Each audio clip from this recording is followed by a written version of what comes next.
Madam Chair, you are live. Thank you, Krista, and good afternoon, everyone. I'd like to call our meeting to order.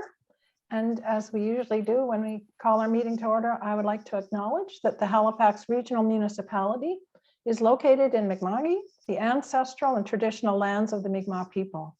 The municipality acknowledges the peace and friendship treaties signed in this territory and recognizes that we are all treaty people. So I believe we have our quorum here and everybody's mic is working and their cameras are working. And so we will move right onto the agenda. The first item on our agenda is the approval of the minutes from March 3rd. The minutes have been circulated to you. Are there any errors or omissions in those minutes?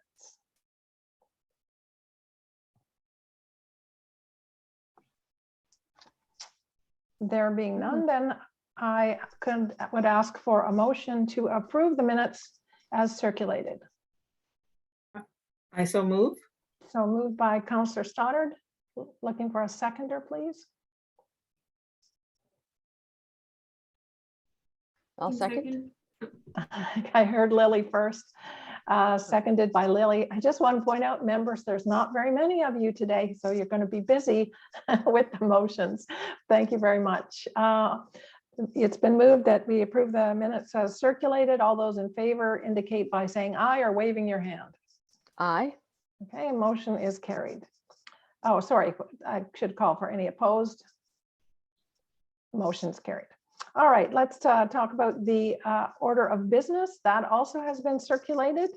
And I'm just checking to see whether there are any requests for any change to that order of business. There being none, then I'd ask for a motion to accept the agenda as circulated. Motion to accept the agenda as circulated. Thank you, Tanya. Moved by Tanya. Second. Seconded by Lisa. Thank you, Lisa. All those in favor, wave your hand or say aye or both. Aye. Opposed? Motion is carried. Next item is business arising from the minutes, and I don't believe there is any business arising from the minutes unless somebody tells me different. No, we'll move on then. Next is the call for declaration of conflict of interest. Does anybody have a conflict of interest that they wish to declare at this time?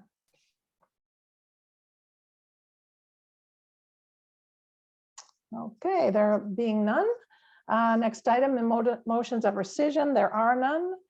Consideration of deferred business. There is none.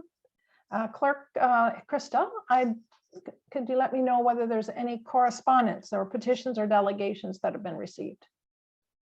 Madam Chair, there are no correspondence or petitions received from the clerk's office. Okay, thank you. And next item, we come to presentations, and there are no external presentations, but we're really pleased that we have a report or a presentation from the Halifax Regional Police. And I think you were received the bio statements of both Inspector Boone and Sergeant Willett. So I don't need to read them in total, but if I got a welcome, Christine, I'm seeing that you're just coming in here. So welcome, we're glad you're here. Inspector Boone, if I got my numbers right, I think you've been with the police officer for about 30 years. Is that right? 32, yeah. 32 years. And with the Halifax Regional Police since 1995. And prior to that, you were with Kentville Police. You're currently the Integrated Criminal Investigations Divisional Commander. And before that, you've, if I understand, Inspector Boone has served a lot of other positions, including the Sexual Assault Investigative Team. And I noted that he's been awarded the Investigator of the Year in 2006 and 2010.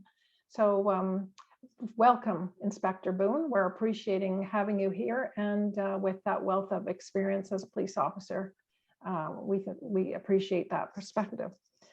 Sergeant Willett is a joined the Halifax Police Force in 2005.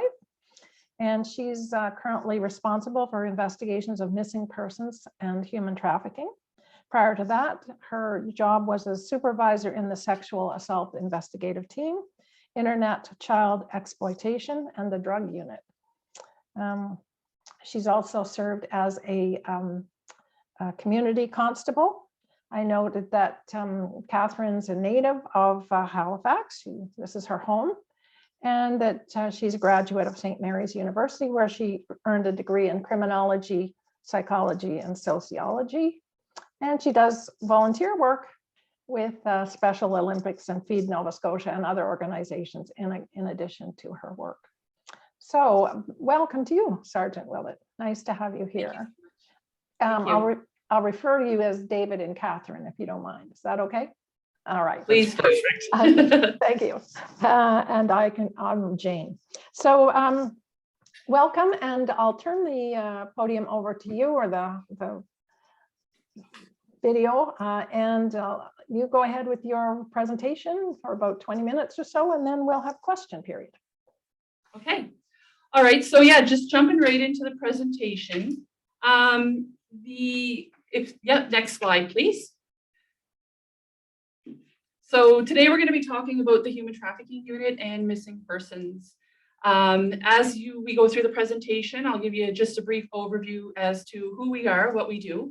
And then at the end, if you have any questions about any of the other investigative units, I'll do my best to answer them as best I can, where myself and Inspector Boone have worked in a variety of the units. So the Special Victims Section, who are we? So in 2020, Halifax Regional Police recognized the need to bring the Sexual Assault Investigative Team, in addition to the Internet Child Exploitation, in addition to Human Trafficking and Missing Persons, together under one specific unit called the Special Victims Unit. Within that unit, we have one dedicated staff sergeant, who some of you may know as Staff Sergeant Scott McDonald. He's been around for quite some time, and so he's been our staff sergeant since 2020. The Special Victims Section is a division of the HRP RCMP Criminal Investigation Division.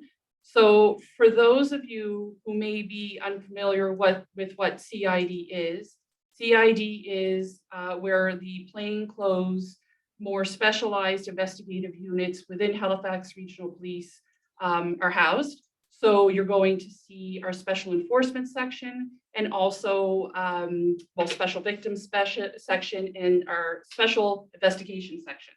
So yeah, the reason why we were all brought together in 2020 was to improve the quality of the investigations and share all the different investigative expertise, techniques, and improve supervision with our dedicated staff sergeant, and also information sharing.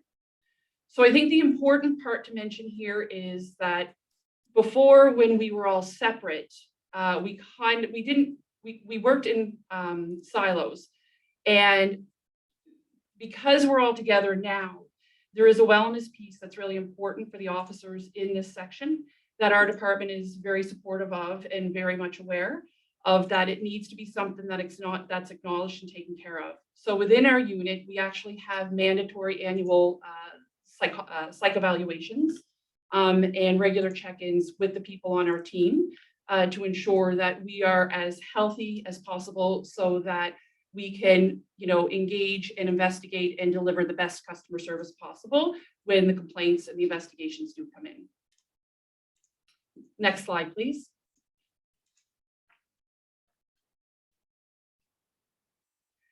So I've already touched on this a little bit. So the Special Investigation Section is made up of the Sexual Assault Investigative Team. So within that team investigates any allegations of sexual assault against adults, sexual assaults against children, and also child abuse related files. The Internet Child Exploitation Unit is basically the investigation into child pornography. A lot of the files that are received in that unit are received from Ottawa, and it's not a surveillance per se, but it is a unit in Ottawa that does traffic that does monitor any kind of child pornography downloading and uploading onto the internet, and then in turn, they refer it to the unit, the ICE unit in the appropriate jurisdiction. The Human Trafficking and Missing Persons Unit, that's the unit that I currently supervise right now. So we are looking, we receive files directly from patrol from complainants, sorry, but we also get referrals from community organizations from outside that we sometimes will initiate investigations on, depending on the nature of the information and how sensitive it is, because we don't want to breach any kind of confidentiality or trust in the community with our partners in our organization and other organizations out there that are doing work to support those who are either being trafficked or participating willingly within the sex trade. And missing persons is pretty self-explanatory. We take any complaints with missing persons and we do investigations under the Missing Persons Act, and use that act to the best of our ability to try and track missing youth and missing adults within the community. Next slide, please. So what is human trafficking? Human trafficking is a criminal offense that involves controlling, forcing, intimidating, or deceiving a person of any age in order to exploit them through various forms of sexual exploitation or forced labor. Human trafficking does not necessarily require physical movement. It can happen through popular social media accounts, which we're all familiar with, Snapchat, Instagram. There's a variety of them, but it can also happen online. It doesn't necessarily have to be movement within the community or advertisement on a site like Leo's List. Human trafficking and sexual exploitation can happen in all communities of all sizes. And that's really important because we can be dealing with complaints from any community, regardless of income, education. It's really out there, and it exists in all communities, and all women, depending on their risk factors, can be at risk of being brought into a human trafficking situation. Next slide, please. So what are some of the factors that police look for when we're looking at things that can be associated with exploitation? So although this is some of them, this isn't necessarily all of them, because we never want to have tunnel vision when we are dealing with someone that we suspect is being trafficked. So abuse or lack of support within a family is usually pretty common. Mental health concerns, either diagnosed or not, or brought on by alcohol or drugs.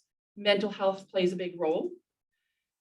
Addictions, either they're brought into sex trade and they don't have an addiction, but then drugs are introduced in order to, as a way to manipulate and coerce them to remain in a traffic situation.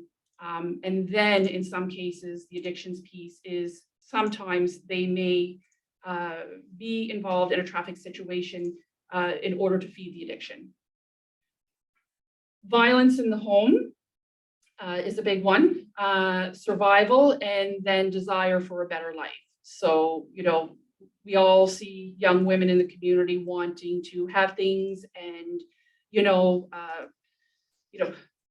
have things and, have what their peers have and project that they, are have just as much, and they will actually, in some cases, not necessarily engage in sex trade work, but once they are brought into a trafficking situation, then that desire, because things are given to them, they want to keep participating to maintain that lifestyle.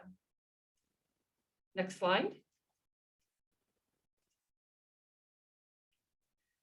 So what is the role of policing? So the role of police in response to allegations of human trafficking is that of enforcement. However, effective response to this issue takes the involvement of many partners, subject matter experts in various sectors. The investigations are complex and they require a significant amount of engagement and support of victims. And that engagement and support not only starts in the front end to gain their trust so that they will participate in an investigation, should they choose, but it's long after charges are laid, if they are laid, to keep those victims on board and willing to participate in a court process. So sometimes, after a charge has been laid, you're looking at several months before there's an arraignment. And then from an arraignment, court dates are usually set, several months out. So it's that whole victim management piece in between, which can sometimes be very challenging to police, which then speaks to, we are there in an enforcement role, but we are only as good as our partners, because we need to be able to support these women in all their needs and meet them where they're at, because although the risk factors are the same, they're all in different places in terms of wanting to participate with police, but also in where they're at with wanting to exit. The preliminary investigations that we receive generally come from patrol, like I touched on earlier, where somebody may come to the front door of headquarters and may want to make a complaint or specifically about themselves being trafficked. In which case, all the preliminaries done on the front end by patrol. And a lot of our patrol officers are actually trauma informed, which is really important. And in some cases, if an officer who is originally dispatched to a call where there is a complaint of around human trafficking or sex trade work at all, sexual assault, that accommodations will be made as best as possible to have someone who's trauma informed talk to that complainant. And then again, sometimes we get referrals from our community partners, that we have to tread very lightly on, and we may try to find other ways to engage a female who is being trafficked so that, we can eventually establish a relationship with them, work with them, and then try to figure out what their needs are and either have them exit or participate in a police investigation. So again, the community partners are engaged to offer support and resources to the victims to help them in exiting trafficking. The community partners, and we can talk more about this later probably in the Q&A, are so important because when we have girls that we are dealing with, their needs can sometimes be as simple as they need access to clothing, clean clothing, feminine hygiene products, and personal care items, all the way up to they may need personal identification, money, or even a phone so that they can call a family member, and in a lot of cases, make a phone call to a child, their child, because they, have been out working and, they've missed a birthday or haven't had contact with their child for an extended period of time. So the needs are so vast and so broad. Shelter's another big thing that we are only as good as our partners. And I'll continually say that, because when we have a female that trusts us, we need to be able to have that role in the community that we can trust and tell our complainant and our victim to trust as well, to help them follow through on whatever it is that their journey is. Next slide. So our first priority is the safety of the victims. As part of this, and recognizing that every victim's needs are different, we also reach out to our community partners and work together with these agencies to support the victim. Success has to be measured in different ways with these kinds of files. A success, I think people mostly think may be a charge of human trafficking, but a success can also be that somebody safely exits with a plan that supports them and empowers them. And then maybe in the future, they may come forward and want to participate with us, but we have to be really careful on how we measure success with human trafficking files. One of the basic needs are being, once some of the basic needs are being addressed, we then focus on the criminal investigation. The decision to participate in an investigation is that the choice of the victims, and we will always respect their wishes. So in my first point where I said the first priority is their safety, it is quite literally that. We are often almost immediately on the phone trying to coordinate resources for shelter And in almost all cases, shelters that are outside of town, because the victim has a real fear of going into a shelter and being known with other persons in there. And they're concerned about repercussions within the community. Once we're able to establish things like that, safety, then we can start to work more closely with the victim. The investigations typically include obtaining as much information and evidence as possible to support charges. So this can be everything from a sexual assault examination kit from the hospital, if something is fairly recent, to KGB statements, to video canvases, cell phones. Cell phones are a big thing for us in terms of information, warrant writing in order to secure, and preserve evidence so that, we can look at it at a later date and see how it serves us. Banking records. There's lots of different investigative tools that we use to put our files together. Next slide. So we do have some key resources that are out there within the community. So we do have a dedicated line that goes to the human trafficking team, which is my team, which is monitored. It's not monitored 24/7, but calls do come in. Some of them are tips, some of them are concerned parents, and some of them are people, individuals just looking to access resources and get general information. The other numbers that are out there are the Nova Scotia Human Trafficking Team, which is the Provincial Human Trafficking Team, which is different from the HRP, RCMP integrated team. They have a slightly different mandate, but we do work together and share as much information as we can, while also respecting the confidentiality and the integrity of the files. And then the Canadian Human Trafficking line, which is 24/7. There's also websites like the Trafficking and Exploitation Services System that are out there in the community as well. Next slide. Okay, so does anyone have any questions? Okay, well, thank you for that. We'll do as we've done in the past. We'll go around the table and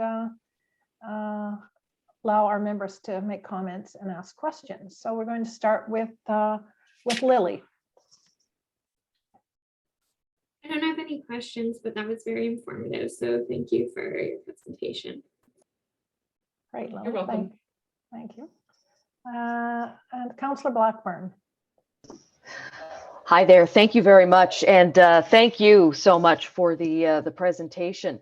Just a couple of quick questions. The first one is, you mentioned the Nova Scotia Trafficking Team, a provincial arm. And I'm just wondering how that came to be. Like, if policing is a municipal responsibility, I'm just wondering, why is it that the province also has a trafficking team? So it's a great question. I'm not entirely sure. I do know that it falls under specifically RCMP. So although it's CID in Dartmouth, we are RCMP, HRP integrated. That is a unit within RCMP specifically. Yeah, and yeah, specific to the RCMP unit. Gotcha. Sorry. Okay. Yes. Yeah. You know what I mean. So, sorry. So, and the other question I had too, you're talking about victim management. It sounds to me like that is absolutely key to the success of the court process. And I'm just wondering that, the folks that work with the victim management arm, are they all sworn members, or is it a mixture of civilians with mental health backgrounds? How does that work? So with the victim management piece, quite honestly, it's a combination of all of that.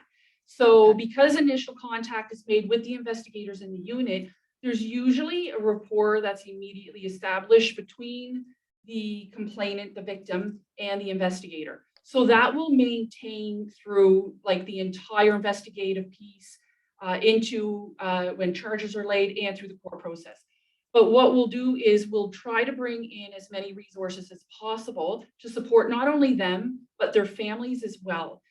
So that to try and have complete success, right? So Right. it will be our victim services, you know, through HRP, RCMP, but then it will also be justice victim services if charges are laid.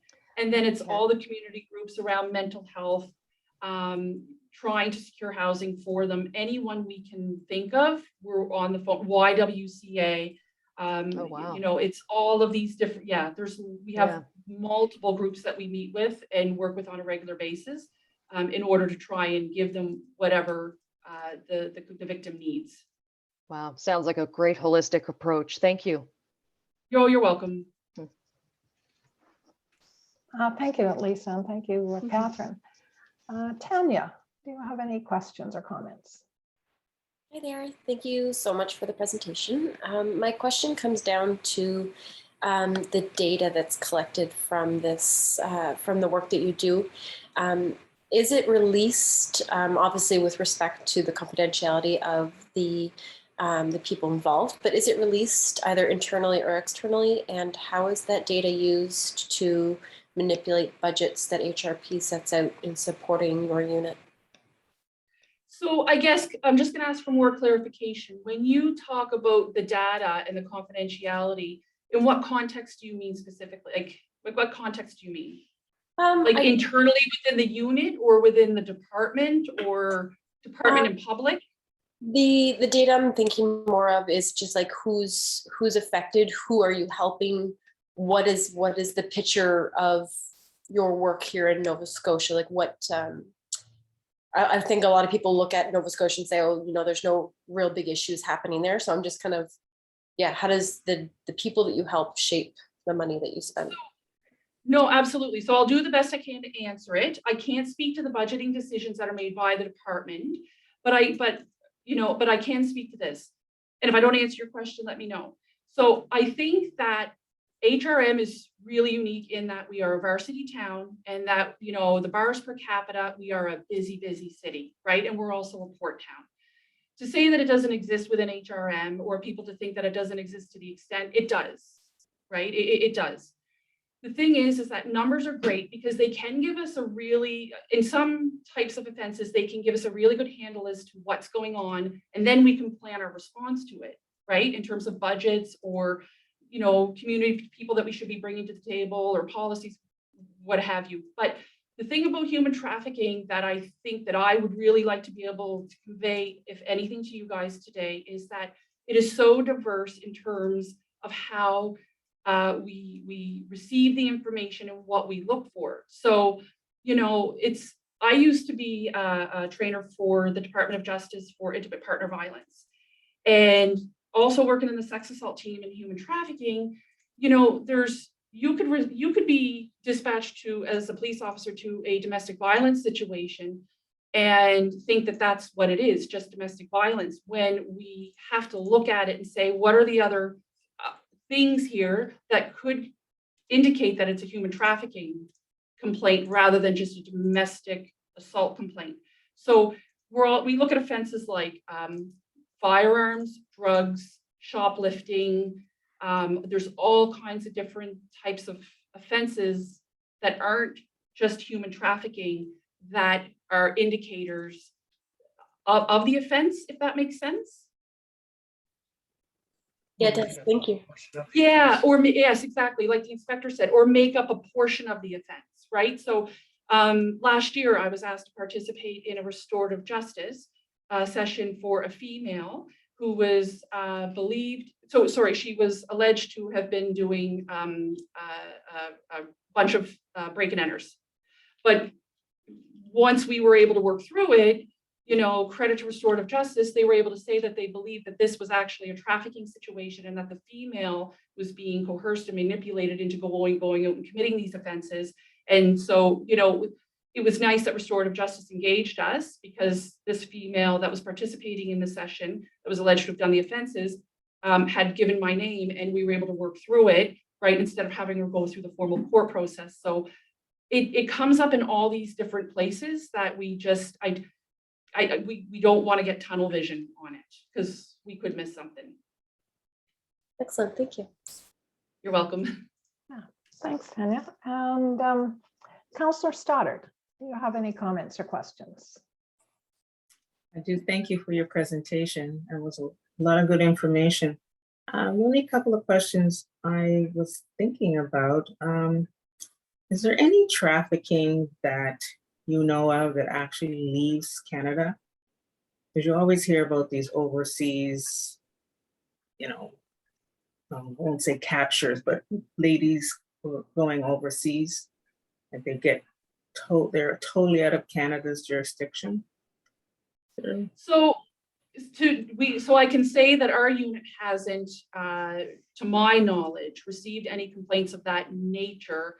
However, in other ways that it might show is that if someone is new to Canada and they're living in a community where they might be a little bit more isolated, right? And if there are complaints, say, you know, maybe if there's complaints around sexual assault, or if there is maybe a DCS involvement, again, we have to look and see like entirely what the situation is. But Right. the new to Canada, yeah, it's not uncommon to think that like there may be something, you know, that we have to look further into. Right. I was glad to hear you talk about restorative justice and shoplifting, because most people, well, I shouldn't say most people, I've often heard it say that, and as you said, well, sorry, I've actually heard it say that trafficking isn't always sexual. When you were talking about shoplifting and different things like that, it's broader than we think, and yeah, that was a good piece of information. It is, you know, and sometimes, you know, we will have someone that is known to our unit that we know is involved in the sex trade, and we will see continuously, because we try to keep ourselves as familiar with them and what's going on with them in the community as possible. And we might see a rash of assaults and fights, girl fights. And then we look at it and say, what's going on here? Why is this female assaulting the other female? And then if we dig deeper, we usually find out that it's because of, you know, a trafficked issue or a sex trade. Do you know what I mean? So it's little things like, I shouldn't say little, but it's other things like that that we're trying to constantly, you know, make ourselves aware of and make sure that we're going out and finding out as much information as possible. Okay, thank you very much. Thanks, thanks, Iona. And Christine, it's your turn. Do you have any questions or comments? Yes, firstly, thank you for the presentation. Earlier you mentioned about the new to Canada situation. So I'm curious for the victims who, what's the percentage, like are most victims from the local community, or if they from away, they don't have a Canadian citizenship status, like what kind of support like do they receive from the HRP? So I don't have those numbers for you, but I can tell you this. If we do have someone that our unit deals with who is new to Canada, what we do is we will try to facilitate a translator so that they're comfortable and so that they can talk in their own language when they're talking with police. We'll also engage victim services to make sure that they have that follow-up piece as well. And then again, going back to the community and seeing who we can engage from our, you know, community partners to be able to support that person, should they choose to be supported once they return back to the community.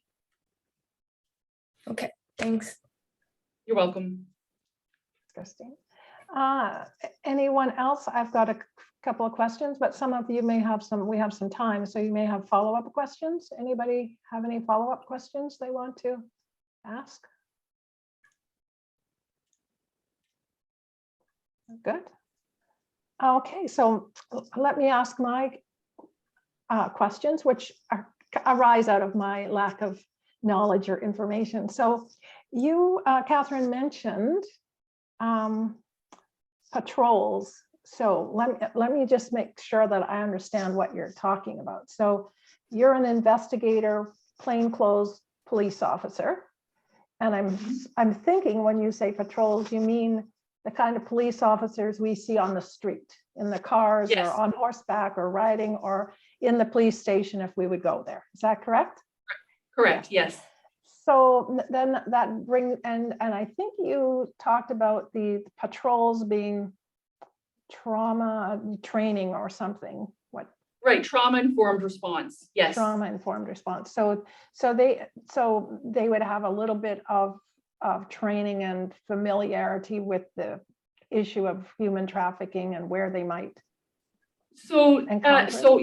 so the trauma-informed approach is basically an approach used by police officers so that someone who is a victim of a crime, not necessarily human trafficking, is questioned in a way, and so that, well, because you have to question them in order to get their information from them, in a way that doesn't create more trauma to the individual. So it's a way of questioning so that we are not subconsciously or unintentionally assigning blame or responsibility and then creating, you know, future, additional harm or trauma to that person. Okay. So then it leads me to the question about what I would call intake. So I'm thinking that it's probably that most victims of human trafficking would kind of have an encounter with the police through the patrol. Is that correct? Am I right? Yes and no. Yes and no. More likely through patrol, yes. But like I said, it can come in other ways. But yeah. Okay. And that leads me to my question about women police officers. So, you know, we've heard some other presentations on human trafficking, and one in particular from London. I don't know if you had an opportunity or you know about the program in London, Ontario. Which program is that? No, don't ask me. Can somebody else help me out with the name of that program? Amy's on that. She can help me. Yeah, for sure, Jane. It's the Street Level Women at Risk program through the London Police, and it's a collaboration between them and other partners. So the police officer who spoke to us there talked about how it takes so much time to build trust with, and you mentioned that as well, with the you know, street workers and people that are being trafficked. And so the issue of trust between the police and the victims of human trafficking is an issue. And it seems to me having women police officers might help with that trust situation. So my question is, do we have enough women police officers on the HRP? Great question. So I guess, inclusion and equity is really important to me as a female and as a female police officer. So I understand the value of your question. I really, really do. I think that, you know, we're getting better in you know, recruiting to females and helping them understand and see that this is a career that they can do and that they can do well. And still be mothers, or, you know, if they choose to be mothers, you know, and still have, you know, a really good home life balance. So I think we're getting better with that, you know, and I think we'll continue to get better. You know, I was a single parent when I came on here, you know, and it was a rough beginning for me, you know, especially coming from university. And I don't mean rough with regards to the police department, but, you know, in terms of, you know, being a single mom and, you know, having those challenges, it can be difficult, right? So to see yourself in a role that is non-traditional is, you know, it takes a lot, you know, so, but I think that the other thing we should consider as females in policing as well is that, you know, and I don't speak for all females, but there are certain, we look at females in policing in terms of numbers, but then we also want to look at it in terms of like equality.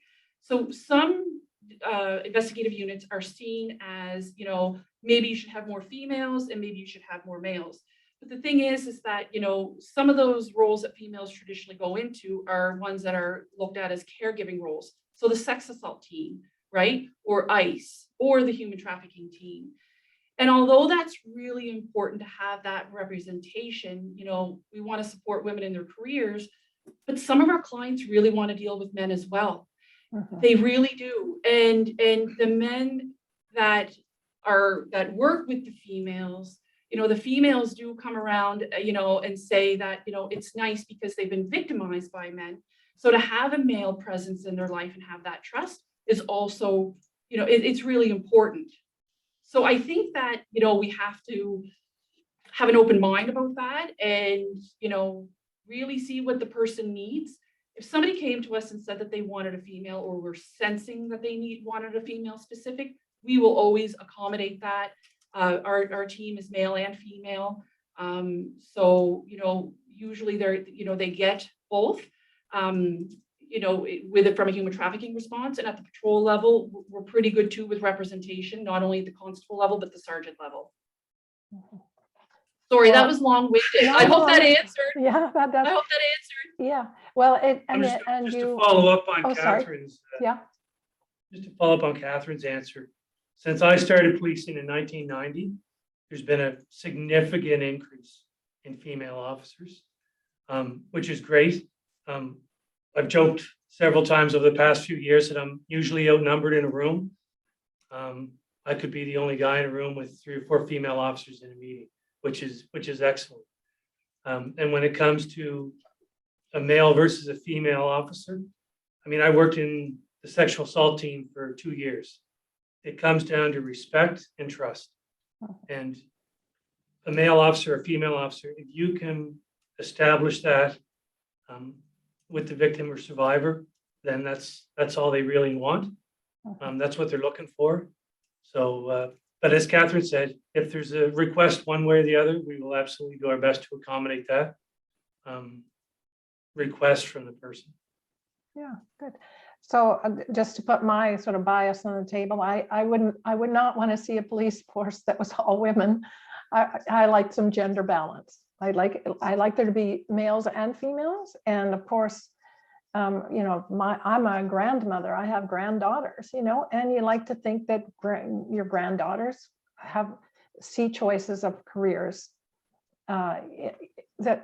that they could, if that was what they wanted, they could be a police officer, because there are women police officers. So that's what I'm looking for. The other question I had was just curious about the size of your team, Catherine. You've mentioned your team a couple of times. So how many people is that? So my team right now I have 5 investigators. Okay. But the thing about that 5 is that if we need more resources or supports from other units, we just go and ask, and we are, it's accommodated, right? So we all share in the responsibility and share in the work, especially when it's important. So we definitely go to other units and ask for support sometimes. That's good. I know I'm asking all the questions, so if anybody else has a question they want to chip in with, please.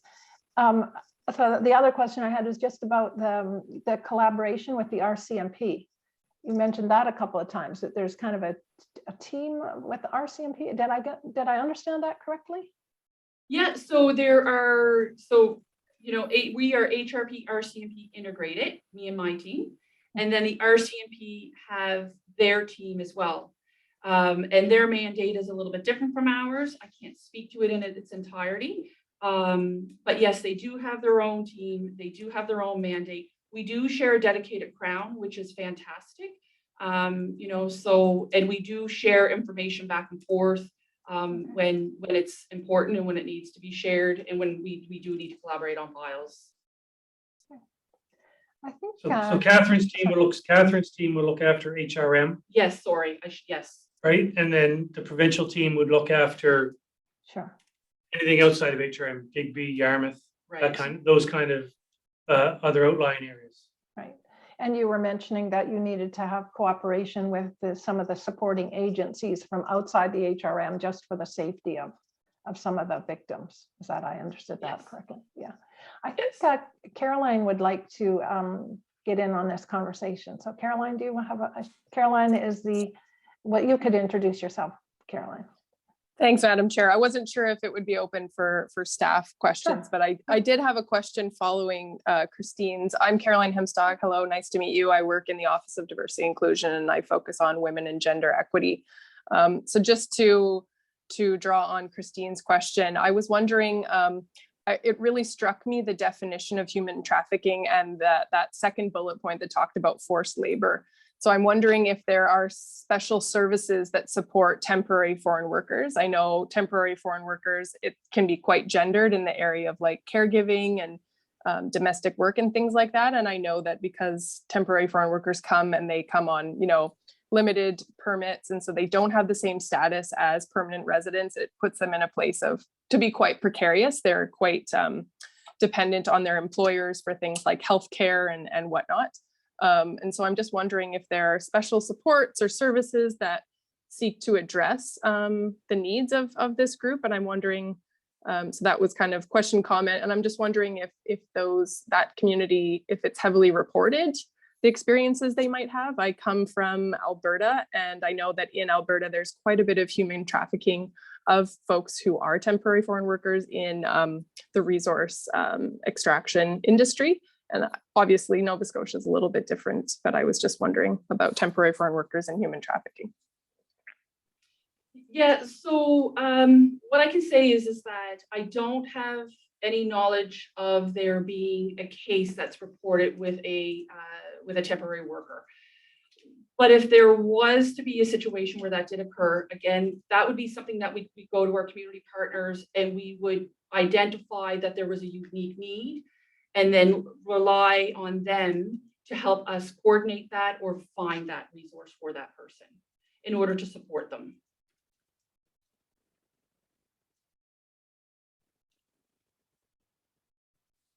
Thank you. You're welcome. Thanks, Caroline, for that question. So just anyone else have any questions or comments? So I just like to say again, thank you for your time and sharing what you do. I certainly learned a lot, and I think the other committee members have indicated they have as well. I guess the last thing I would say is if you have any thoughts about what we as an advisory committee to the city council, that's our role. So we're an advisory committee to address the issues that concern women in the HRM. And if you can think of anything that we can do as an advisory committee, any recommendations that we can make to the city council, we'd be happy to hear them. Pertaining to human trafficking, we'd be happy to hear those. Don't like to put you on the spot, but if something came to mind. Thank you. Thank you for your time. Yeah, you're very welcome. And if something does come to mind, you know how to be in touch with us. So thanks again. Thank you. All right.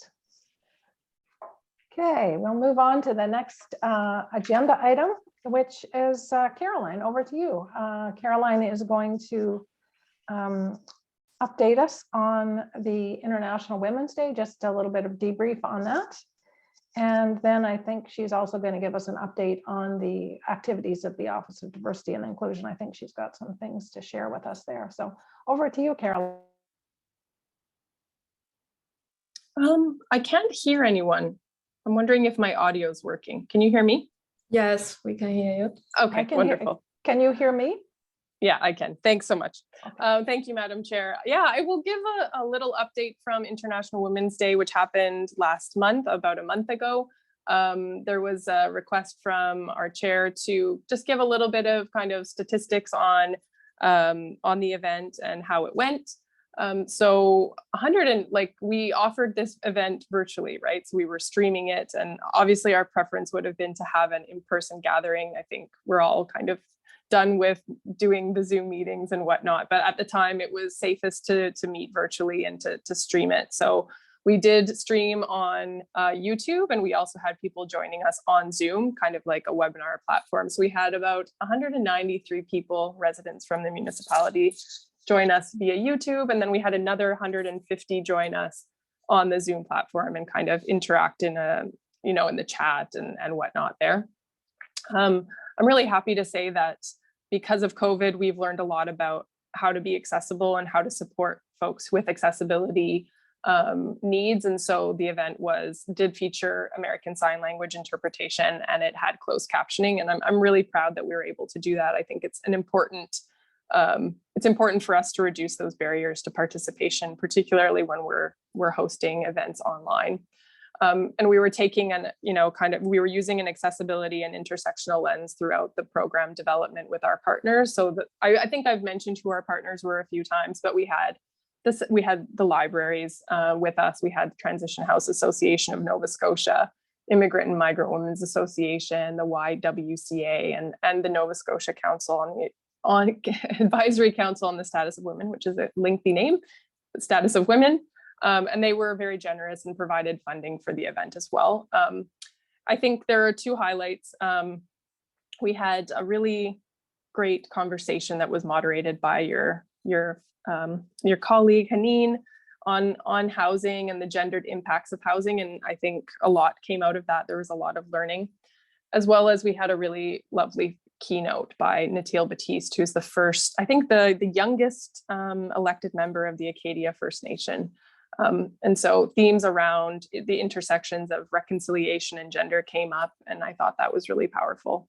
And we also had some performances by local artist Guy Lee Johnson, as well as the poet laureate Sue Goyette towards the end. So I think we captured a lot of different diverse perspectives during the event. And I'd welcome Councillor Stoddard to provide any insights or reflections, because Councillor Stoddard was very generous with her time and was actually co-host of the event along with April Hubbard. So that's kind of a summary of how it went. I think we're looking forward to, if it's safe next year, to be doing this event in person, hopefully at the library again, because it's a lovely venue, and to welcome people there. And of course, always looking for your suggestions and insights on topics that matter to community members and to you personally. And yeah, just to have an open dialogue throughout the year, right? The planning for this really begins actually in the summer. So it takes several months. So please feel free to give us any feedback or suggestions on how we could do next year a little bit better, or things that you liked about this year. So that's International Women's Day for me, and I'll open it up to the committee if you have anything you'd like to share. Iona, would you like to chip in here, please? Pardon me. I would like to say big thank you to Caroline and her team. I was so impressed with the technology.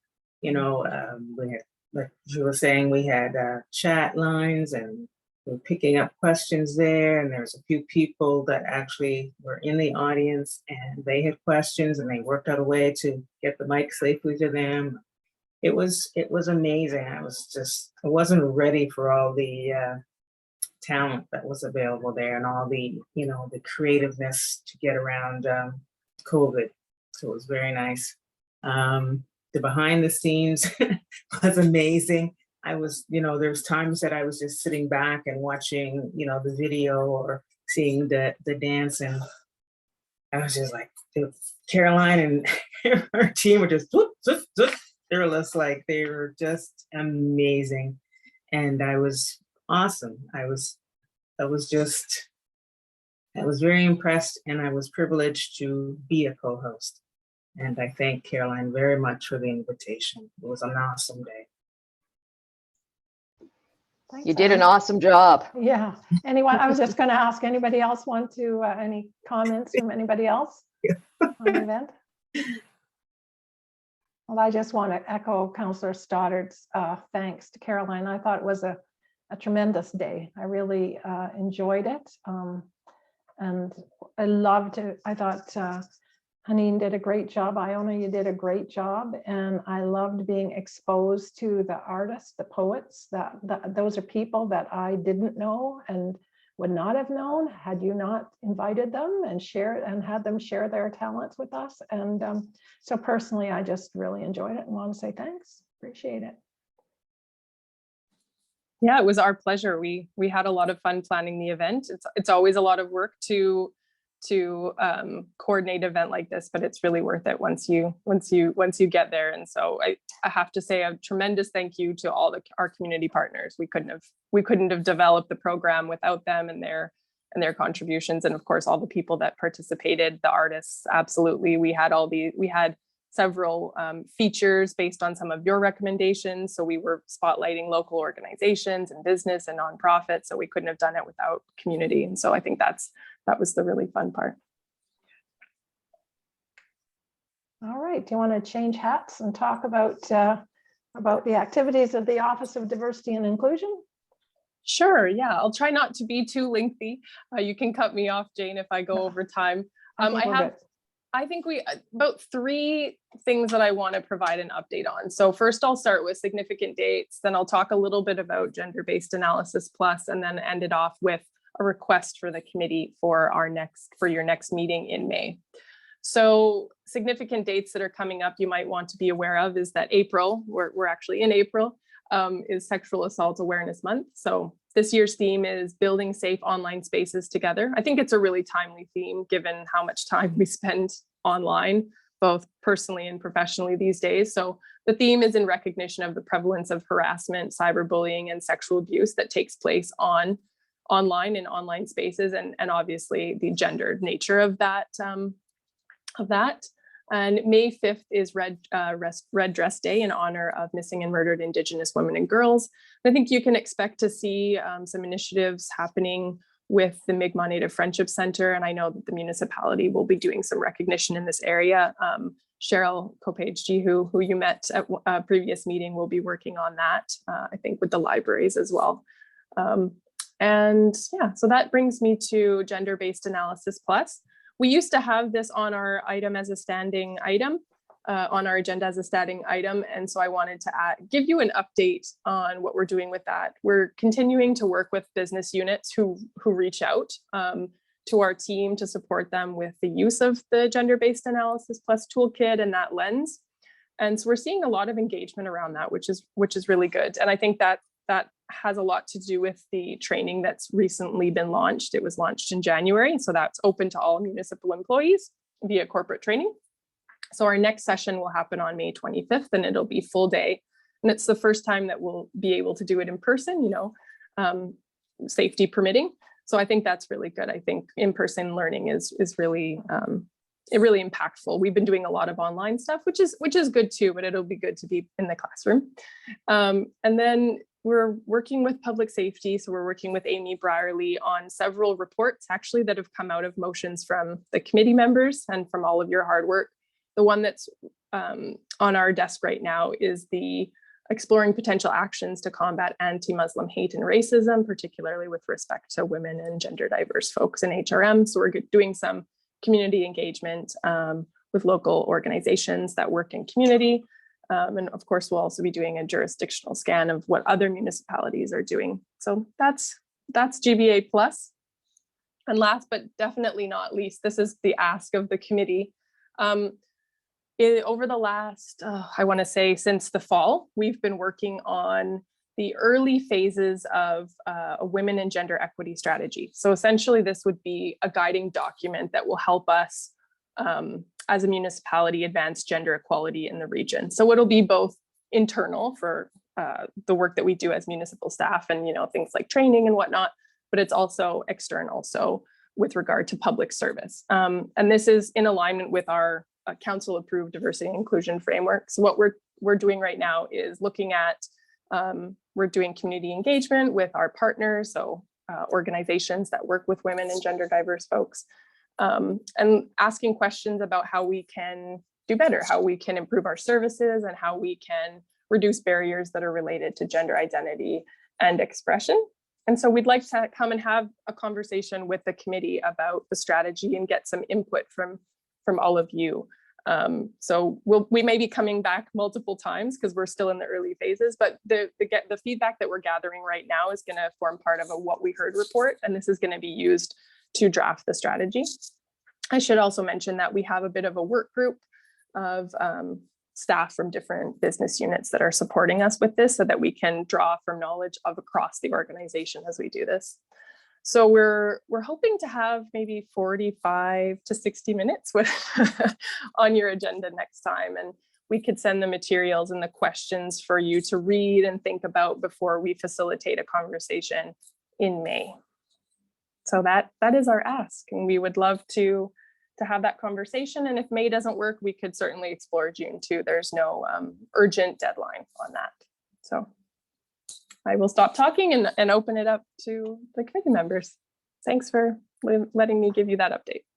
Thanks, Caroline. So I looked at the agenda for May, and it looks to me like that's very possible that that should happen in May. So just a heads up to the committee members, get ready for some, and we'll hopefully, Caroline, you can send us some materials in advance to kind of get us thinking. And we will provide our input to your work. I think May is a good time to do that. So we'll plan on that. Thanks a bunch. And Thank you. moving on, Amy's going to tell us a little bit about a session that she's involved with organizing regarding Asian women and gender diverse people in public spaces. And this is a follow-up, I believe, to one of our motions. So we're heavily invested in this, Amy. So tell us about it, please. Yeah, for sure. Thank you very much, Jane. So yeah, I wanted to provide an update to you folks on particularly the community engagement piece of the report that is coming out of the motion that you folks brought forward. So there was meant to be a community session happening on March 30th, but it was postponed. But it one second, I'm just going to pull this up here. We are working with an external consultant, Mo Fung, and another consultant who is supporting Mo, Rena Kolchitsky. And this session is now scheduled actually for April 11th in the evening. And I was chatting with Mo today to get a sense of what some of the key pieces that they think would be good to share with you folks in terms of the process so far. So they said that there's been a lot of folks getting in touch with interest to be a part of this conversation, and actually to the point where they've had to start a waiting list for folks who've been interested in taking part. That's really a function of Mo and Rena feeling that around 25 people, particularly because of the weight of this conversation and the complexity of it, that 25 people is an appropriate number of people to have the conversation in one space together. It's an in-person gathering.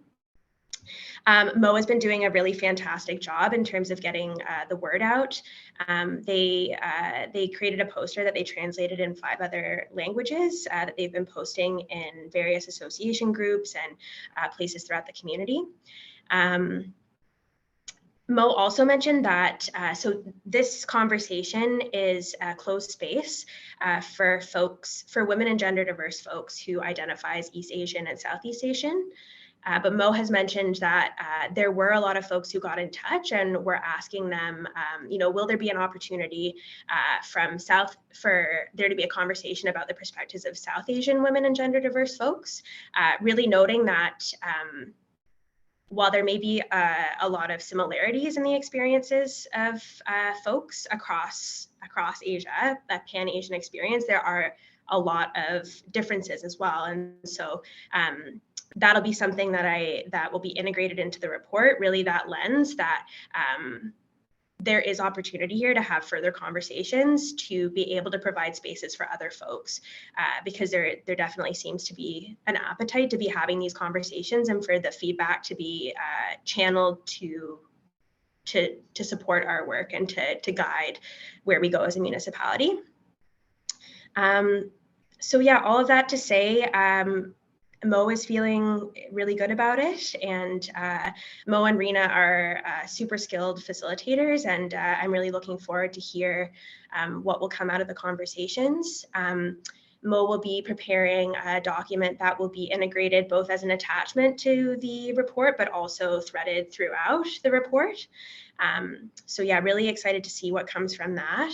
And also just to say, hearing Caroline speak about some of the work that Caroline's involved with in the Diversity and Inclusion Office, I think that, this report that you folks have brought forward through your motion has the potential to impact not only this particular conversation at council, but many other conversations that are to come. So, the insights that are shared that will be included in this report I have a feeling will align with a lot of the conversations that we're having about the women and gender equity strategy, also the public safety strategy renewal that will be upcoming this coming year or so. So just to say that your folks' work is having a ripple effect in those ways. I will also say, Christine, I don't know if there's anything that you wanted to add. I know you've been in conversation with Mo as well and might have some insights that you want to share. Anything I missed? Thank you very much, Amy, and thank you for putting me in touch with Mo. We had a great discussion, and Mo asked me, like, as a Asian kind of a Haligonian member, like what's my thought, and I was able to kind of distribute the poster. Actually, the poster was in like multiple languages, for example, like Chinese, Korean, Japanese, and to reaching out a broader group. And we also talk about how can we create a space so people feel comfortable to share their input. So I really look forward to the conversation. I will be attending on Monday next week as well. Thank you. Good. Thanks, Amy. That's good, and thank you for all this work, and thank you for letting us know how our work, is having an impact. It's very encouraging. Thank you very much for that. All right, Christine, back to you. Christine has 2 items that she wants to bring to our attention. So the first one is with regard to women's representation on the HRM's advisory boards and committees. And the other is on the federal government of Canada's 50-30 challenge. So over to you, Christine. Thank you. I was wondering if I'm able to share my slide.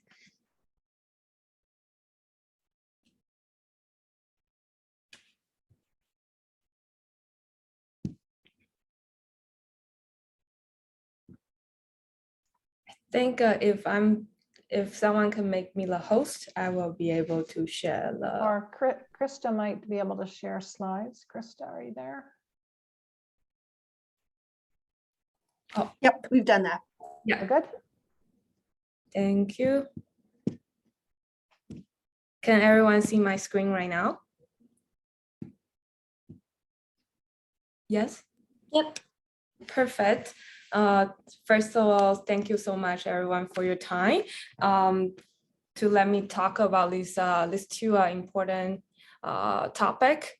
So one is about the women's representation on HRM's agency boards and commissions. Another one is the 50-30 challenge.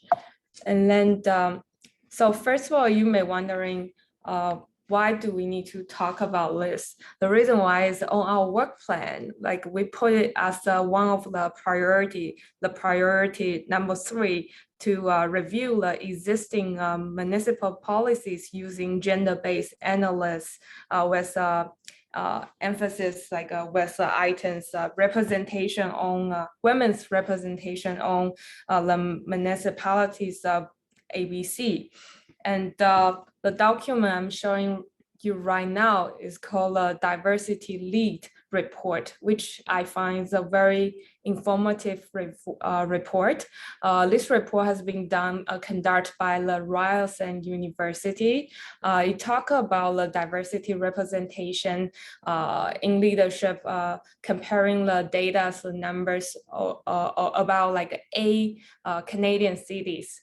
And keeping in mind, the data was published in 2021, is the 2020's data. So the chart I'm gonna show you, this number will be the numbers from 2020. So giving an overview, women represent like 51.5% of the population in Halifax in 2020, and generally, averagely, they occupy 46.6 board position across all sectors. And then when we talk about the racialized people, that's 11.4% of residents in Halifax are racialized people, and only 6.7% of board position across all sectors are held by these racialized people. And just to be more clear, when we talk about racialized people, in this report, particularly, it means the people who are not white. And And when we look at, here is a chart about the representation on board. There's a library, hospital, and here number one, by the left of my screen is the municipal's numbers. So it shows like in 2020, there's a 38.3% of women serving on the ABC for the HRM. So compare with the 50% of population or the average, the 46%, we are much below. And also, if we look at the racialized people's representation, it's much lower because we are looking at a number which is 11.4. That's a percentage of the racialized people in Halifax. We only have 5.3% of racialized people serving on the board of HRM. Christine, can I just clarify something there? Yes. So when it talks about municipal ABCs, it's talking about all municipalities in Nova Scotia, correct? Not just the HRM. Is a HRM. So it's only measured HRM? Yes. So sorry, I should be more clear. So this report, they compare the 8 cities of Canada. So Halifax is one of the city, but here they also use the province of Nova Scotia's number as a comparison. And after my presentation today, if anyone is interested in the detailed number, at page 2, I have the source of the link. People can click and read the full report. Okay, thank you. I just, when I read it, it wasn't clear that it was just Halifax. It said municipalities. So and compared that to Nova Scotia. So I assumed it was all municipalities in Nova Scotia, but it's not. Yeah, it's a Halifax. Right, thank you, thank you. Thank you. And yeah, so here there's a more breakdown numbers. So according to this report, so it's a research by Land, and how I chat with the funder and the author of this report. I asked them, how did you get this number? So basically what I did is all the representatives of all these board ABC's name list is available online. And what I do is, like, for example, searching through linking or whatever information is publicly available, help them to identify the gender and also the racialized identity. And as you can see, like here in Halifax, the 2020 number is we have 87 of women, and also racialized people is 12 people. And the key finding of this report is the lowest of representation of women is found in the municipalities ABC, 38.3% in 2020. And also looking into intersectionalities lens. So in Halifax, non-racialized women outnumber racialized women 30-1 in board positions across all sectors. So I think it will be interesting for us to know how many racialized women actually serving on HRM's ABC as well. So these are the current situation. The reason why I feel it's important for us to know about this current situation and looking into new numbers for the year of 2021 is we need some benchmark. We need to know where we are as we are committed to improve the representation of women and also women from diversity background to participate in the ABC. So without this number, we can't really make a case. So that's why when I chat with the Diversity and Inclusion Institution of Ryerson University, I asked them, what's your advice? Like, how can we do better? And then they mentioned about this 50 and 30 challenge. So basically, these 50-30 challenge is an initiative between the government of Canada and business and diversity organizations. So it's a framework to advance gender equality and diversity in leadership across Canada. So the 50 represent the gender parity. So 50 represent women and or non-binary people on Canada's boards or senior management. And when we talk about the 30%, here is a list of what the 30% include. For example, like racialized people, indigenous people, person with disability, and members of the LGBTQ2 community. And the reason why they use a percentage, they don't use a number, because the percentage is bigger than the quota, and it gives a room of feasibility. And you may wondering, so how's the situation here in Nova Scotia? Here I have a list of the participants who already signed up for this challenge. This is the organization from Nova Scotia, and it doesn't include all the organization, but there's some I found from the list. And as you can see, there are some familiar name and familiar organization. So that's the 50-30 challenge. So today, my presentation idea, I think it really is about the next step. What can we do after we know about the number? I think it's important for us to find out what's a real number on 2021. So maybe our watch committee can request a report on the number of women's representation on HRM's ABC for 2021. And also, I think it's important to include the racialized women's representative number as well. Another one is, I think it's important, maybe it's time for us to make a recommendation for HRM or the HRM's ABC to consider this 50-30 challenge, see how we can do more to improve the gender parity and improve the diversity representation. So more people from the diversity background can have a seat, have their voice heard.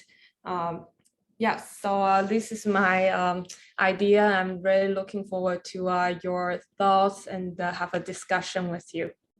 Lisa, you want to comment here?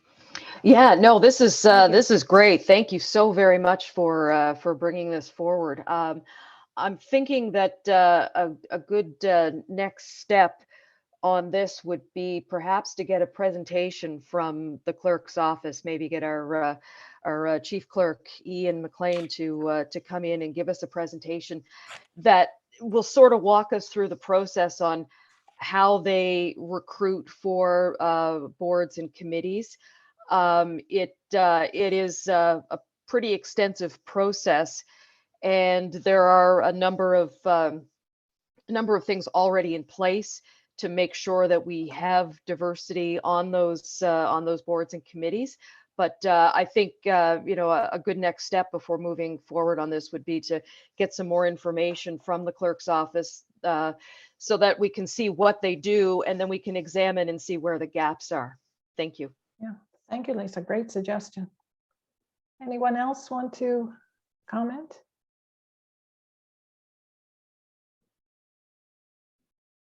So I too thank you. Jane. Sorry. Oh, sorry, Jane. I didn't know if you were asking me a question. Or... No, I was just checking whether committee members wanted to. Thank you, Krista, but just checking to see whether committee members wanted to ask anything of Christine or make any comments. I just wanted to draw your attention and say thanks to our Office of Diversity and Inclusion, who worked hard to develop a definition of racialized. And you'll notice that it's different than the one that was used in that study. And so we are HRM, And our Office of Diversity and Inclusion went to great efforts to develop that definition, and that my view would be that would be the definition that should be used going forward. And so I think if we, are having Mr. McLean come and talk to us about this, or we put forward any motions, that my view would be that we, when talking about racialized persons, draw on our definition that's been developed for us by the Office of Diversity and Inclusion.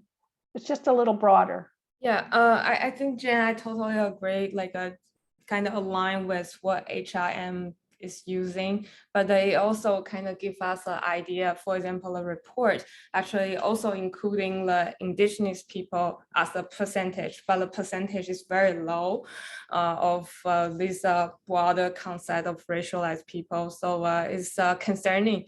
I know there's lots of work has been done to improving the diversity and women's representation on board for HRM, but I think definitely it would be good for us to know about what's the number in 2020 or 2021. We can make a comparison and we know how can we improve. Like if we don't know the situation, like I think it will be challenged to make progress.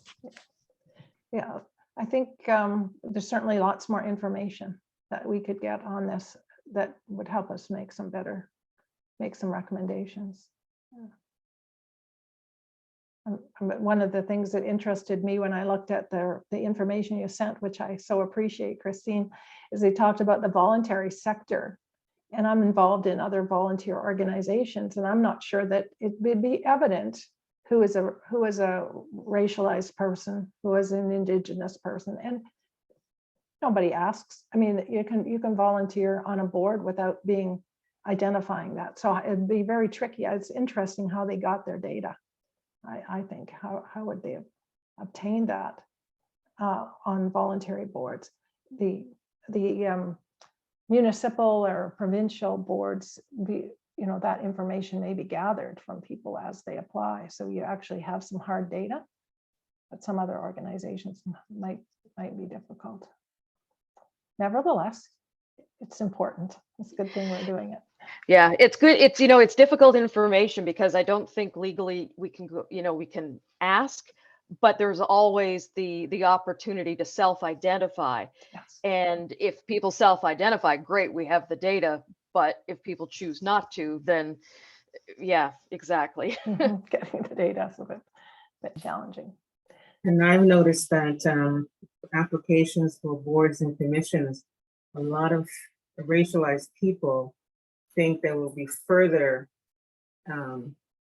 objected to criticism if they check that box, if they don't think they're in the regular pool anymore.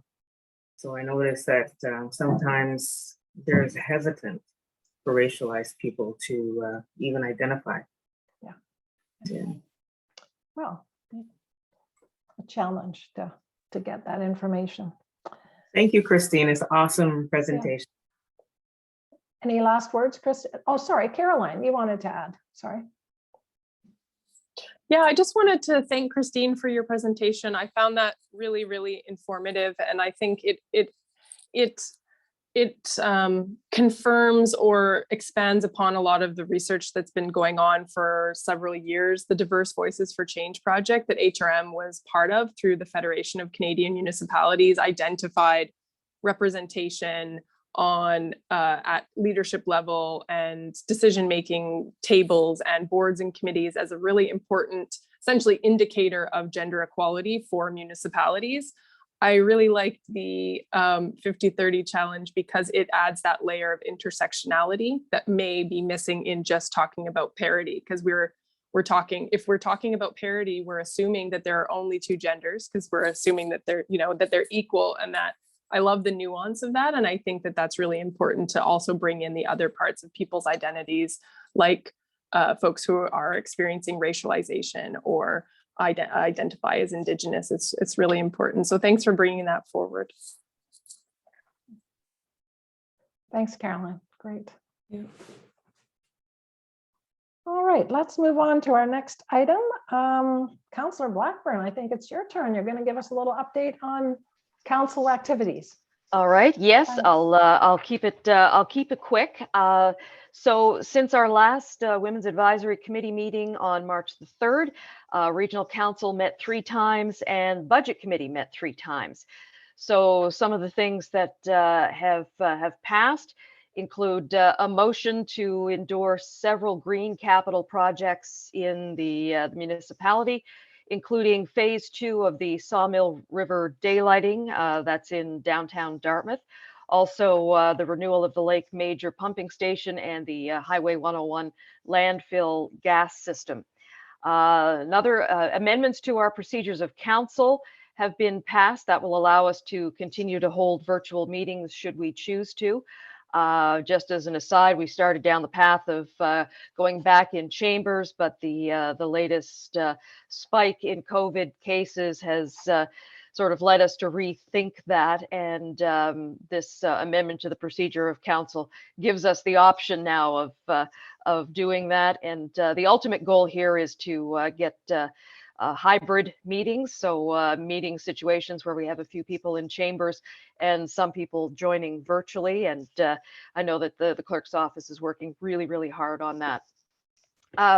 Council asked staff to draft a report with the financial implications of a $15 minimum wage for all municipal employees, including folks who work at the library and our multi-district facilities. So those ones are a little trickier because we don't have jurisdiction over them. The library, while it is, an HRM department, it is somewhat separated from the government arm, and they have their own budget, their own, hiring and that sort of thing.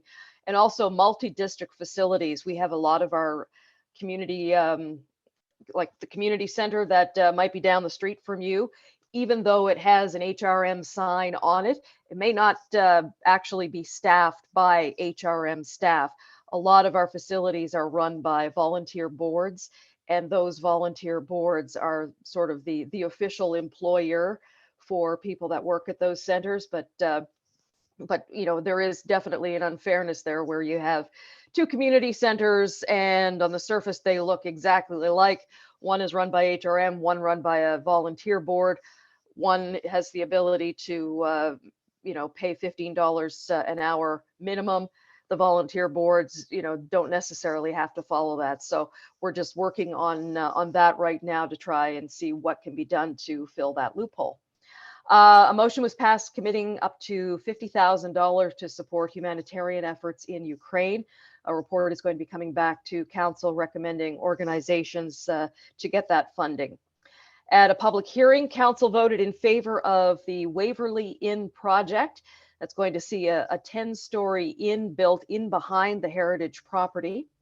We've also adopted the People, Planet, Prosperity, Halifax's inclusive economic strategy. It's the new 5-year economic strategy that has a vision of a prosperous, growing municipality that puts the well-being of people and the planet first. Regional Council approved, you might have heard about this one, an amended motion to fully fund and implement Halifax in accordance with HRM's yearly budget considerations and direct the CAO to prepare a staff report considering the disproportionate impacts of climate change on women and children and develop a mitigation strategy. That was put forward to Regional Council, of course, from this advisory committee, and many, many kind words for the work that this group is doing. They're at council, they're quite impressed with what we have brought to the table so far. So just wanted to give you an update on that motion, which was passed. I will note that the first part of it was amended. Some councillors just saw the first part of the motion as a little too broad, and they wanted to make sure that that first part of the motion, considered the yearly budget process, and so that's why the added wording on that one. Let's see, a couple of other things that you may have heard about in the news that are directly impacting council. One is the new Provincial Development Task Force. This is a task force made up of 2 members of the province, 2 members of HRM, and it's basically a way to fast track development in the city so we can get more housing stock in as quickly as possible. So that's, you probably hear a few things about that, especially with the new session of the legislature. I think the bill is going to be tabled sometime this week if it hasn't already. And finally, the budget process will pretty much come to an end on Tuesday, whenever the 12th, I think that's the 12th, yes. We've gone through all the heavy lifting, and this is just the final sign off on the budget. The actual tax rate may change a little bit because traditionally what has been done at this last stage of budget is we also get an update on where we are with any of our surplus. And there probably will be discussions on Tuesday about using the remaining surplus to offset any tax increases. So that conversation likely to be had at the council table on Tuesday. And that's the latest from the chamber. Thank you. Thanks. Any comments or questions for Lisa? So thank you for letting us know that our work has been well received and appreciated at council. And I think I did send out to you a little shout out to, her name is Jen Taplin. I don't know her, but she's a columnist or writer with the Chronicle Herald or Saltwire. And she reported on the motions with regard to climate. And Lily, hats off to you for making sure that we dealt with that issue and helping us identify people to come and speak to our meetings and helping putting that motion forward. So thank you for your efforts there, and you must feel good to see some of it come to fruition. Yeah. Good for you. I must say we are fast getting a reputation for being a very efficient and very active group. Good to hear. Good to hear. All right. Christine, sorry, I can see you want to add here. Oh, I just have a question for our committee. I'm probably more a question for Krista. I'm wondering when is our last meeting as we are finishing our term?